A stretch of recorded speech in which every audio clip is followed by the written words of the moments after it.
अक्सर होता है जब सिद्धि किसी को प्राप्त होती है या कुछ भी प्राप्त होता है तो वह उसके मद में फिर कुछ नहीं देखता, किसी को नहीं समझता। प्रभुता पाई काई मद नहीं, संत तुलसीदास जी ने भी कहा। लेकिन बाबा ने अपनी साधना का उपयोग, इस सिद्धि का उपयोग राष्ट्र के कल्याण के लिए किया, लोक कल्याण के लिए किया। उस समय की समाज की बिगड़ती हुई स्थिति को एक देखते हुए कि देश क्यों गुलाम हुआ, क्यों विदेशी आक्रांता सफल हुए।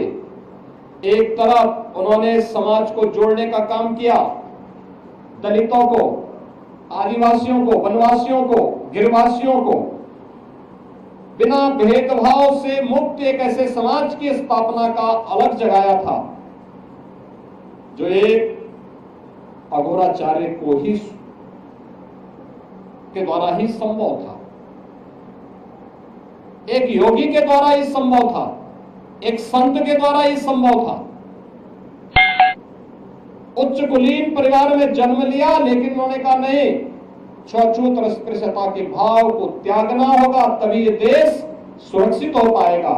और यहाँ के दलितों को, वनवासियों को, यहाँ के जनजातीय समुदाय को उन्होंने बड़ी संख्या में अपने शिष्य के रूप में स्वीकार करते हुए उनके जीवन को प्रशस्त करने के लिए अनेक कार्यक्रम चलाए।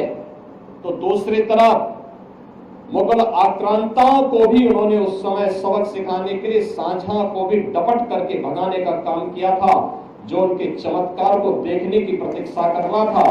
उन्होंने विदेशी आक्रांता उस समय के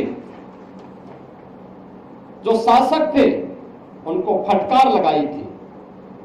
यानी ये चीजें दिखाती है एक संत और एक योगी सत्ता का गुलाम नहीं होता है, बल्कि वह अपने कदमों पर उन्हें चलने के लिए मजबूर करता है। और यही कार्य आज से 425 वर्ष पहले इसी रामगढ़ गांव में जन्मे पूज्य बाबा अघोराचार्य कीनाराम जी महाराज ने अपनी दिव्य साधना के माध्यम से हम सबके सामने प्रस्तुत किया।